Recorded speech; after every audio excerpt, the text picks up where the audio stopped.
l'auteur partage une prise de conscience sur la quête du bonheur. Il réalise que cette quête ne peut pas être comblée par des objectifs extérieurs tels que les diplômes, le mariage ou la réussite professionnelle. Il découvre que le bonheur est en lui, et qu'il s'agit de se découvrir et de vivre sa véritable nature. Malgré cette compréhension, il constate qu'il continue parfois à chercher des objectifs extérieurs ou à espérer une réalisation de soi comme un cadeau de la vie. Il réalise que ces deux quêtes sont finalement similaires et qu'elles ne mènent pas à la véritable réalisation de soi. En conclusion, il souligne qu'il est essentiel de se focaliser sur la découverte de soi et de vivre en accord avec sa véritable nature. Dans ce texte, l'auteur réfléchit sur les différentes formes de réussite, telles que l'argent, l'amour, la reconnaissance, etc. Il constate que tout le monde ne parvient pas à atteindre ces formes de réussite. Il remet en question l'idée de chercher constamment quelque chose de meilleur, de croire en une réussite future, que ce soit dans la réalisation de soi ou dans la vie en général.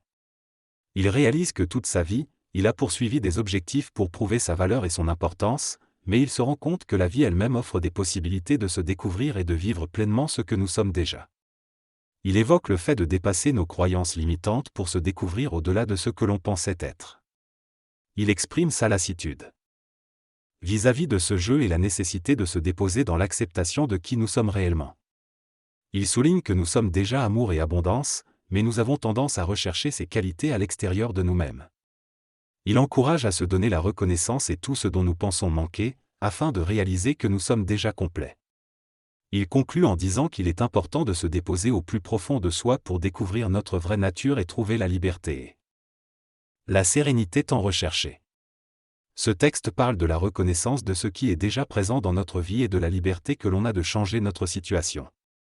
Il souligne également l'importance de s'écouter soi-même et de se comprendre plutôt que de chercher la compréhension et l'attention des autres. Il mentionne que la sérénité et le calme peuvent être trouvés en prenant du temps pour soi et en se priorisant.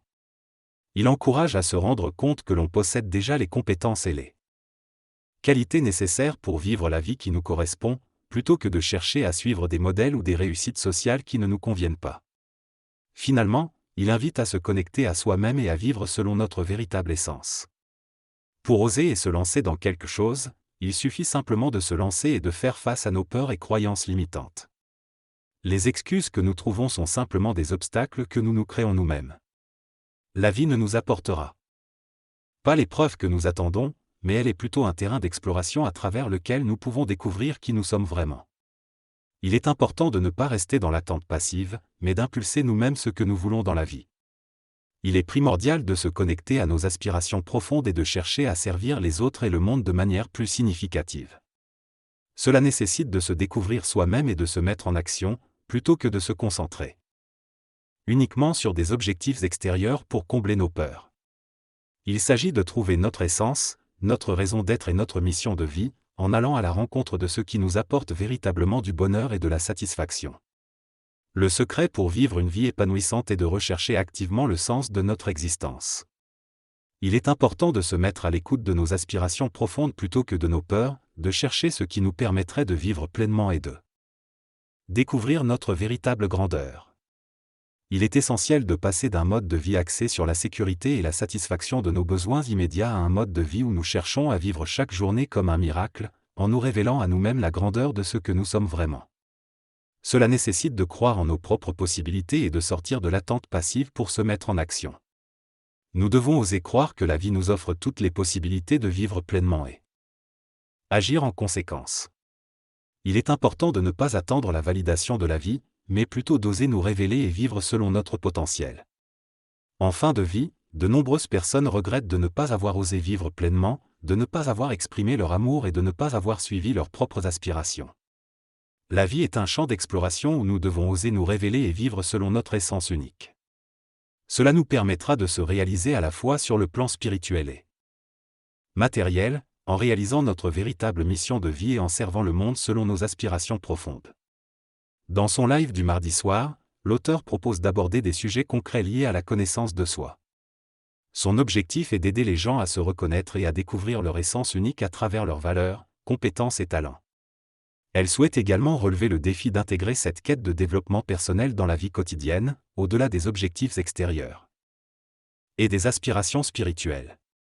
Elle souligne l'importance de revenir à la réalité matérielle et de reconnaître ce qui est déjà présent, au lieu de rester focalisé sur des attentes futures. Elle évoque également l'idée de dépasser la peur du jugement et de se lancer dans l'exploration de sa nature profonde. Son discours s'inspire de son expérience en tant que coach, où elle aidait déjà les personnes à trouver leur voie et à aligner leur vie professionnelle avec leur être intérieur. Dans son prochain live, elle envisage d'aborder ces sujets qui l'animent et qui rejoignent ses activités de coaching. Elle rappelle que nous sommes les créateurs de notre vie et que nous avons le pouvoir de mettre en œuvre concrètement ce que nous avons découvert sur nous-mêmes. Peu importe où nous en sommes dans ce cheminement, que nous soyons encore en train de découvrir nos qualités et compétences ou que nous ayons déjà progressé dans notre éveil spirituel. La personne exprime sa reconnaissance pour sa vie et se présente comme étant la conscience et la présence. Elle souhaite une belle journée à ceux qui regardent la vidéo et annonce qu'elle les reverra mardi.